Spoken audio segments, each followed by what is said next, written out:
A lot of the conversation that Craig Mazin and I had, we would talk through a sequence like that and talk through all the beats. What do we get out of those beats? Why are they important? Well, let's just get that wholesale into the show. I think Neil and I were both excited by the idea that we could actually add a little bit more context to Joel and Sarah's relationship. This is your chance.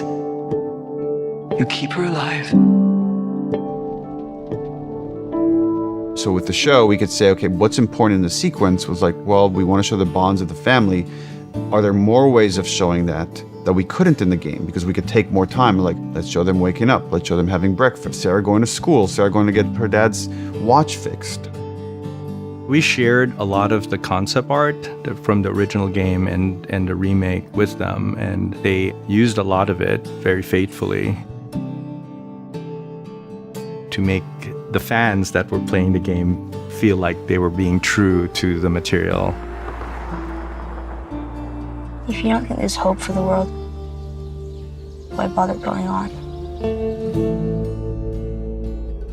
So the beginning of the game was one of the last things we got finalized when we were making Last of Us. For a long time, the plan was to play Joel, not to play as Sarah. And it was like you as Joel would hear a commotion over at your neighbor's house, you would walk over there, you would see they're infected, then you'd head back and grab your daughter and then run. And it felt like I've seen this. And the aha moment when we're having a brainstorm in like one of the design pods was, what if you played as Sarah? Hey. Scoot.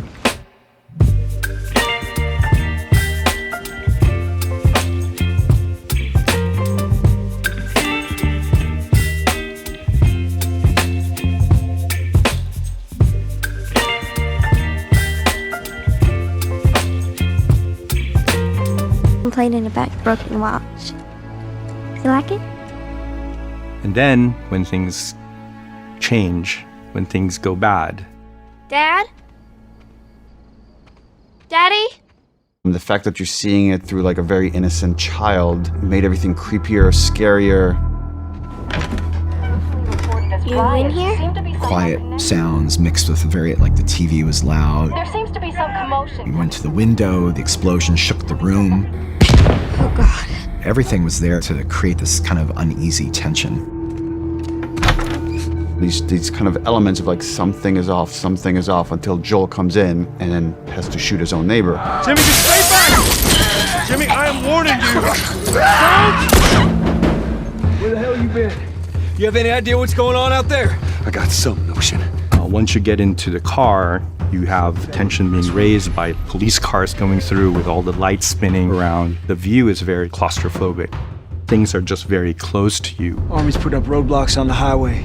You look at a sequence like that, as an animator, you're like, oh, this is something that you get really excited for, and then you get really terrified that you're doing because it's a big moment. With doing that, we have to kind of really pull your attention to where we want it to be. That's Lewis's farm. We do that with sound, we do that with animation, we do that with lighting, with fire. All of that is something that an animator put love and care into to make sure it happens exactly the way you're seeing it. But maybe one of the most important things to show in that drive was the family that's asking for help. Let's see what they need. At that moment, Joel shows you who he is. Who do you think you're doing? Keep driving. I got a kid, Joel. So do we. We have room. Keep driving, Tommy. And Joel is somebody, to survive, he has to control his environment to the best of his ability and make decisions based on what keeps them alive. He's gonna do everything he needs to take care of his daughter.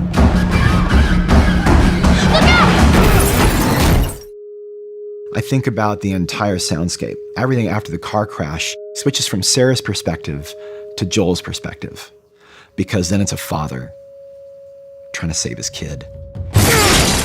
Come here, give me your hand. The infected gets closer and closer, and the shadows get longer and longer. This intense light just shines towards you. It settles into the worst thing possible when you think that you're almost at the finish line, and then Sarah dies. One of the things that I did to keep myself emotionally, and it still gets me emotionally available for that, is I actually, when we temped the sound of Sarah, it was my child. We knew what was going to happen, and so we kind of played into that as it made it worse and worse and worse until it was almost a save, and then it's not. It's okay, baby. We're safe. Got a couple of civilians in the outer perimeter. Please advise. Daddy, what about Uncle Tommy?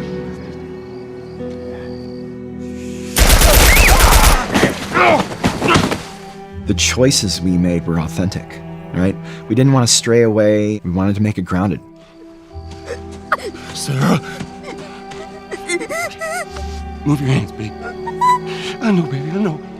It's very powerful to have such a specific beginning to mark and shape the identity of the character thereafter for the rest of the game and for the rest of the show. The simplicity of Sarah's death was actually really hard to get to, and we worked at it so hard.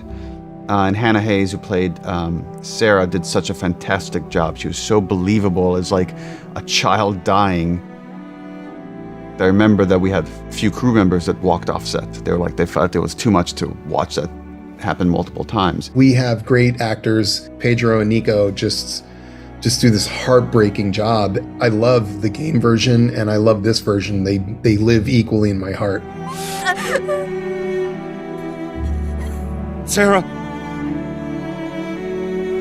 Baby. Don't do this to me, baby. Don't do this to me. Always accessible, always readable, always raw. And I think to try and be honest to that as much as possible was a huge push.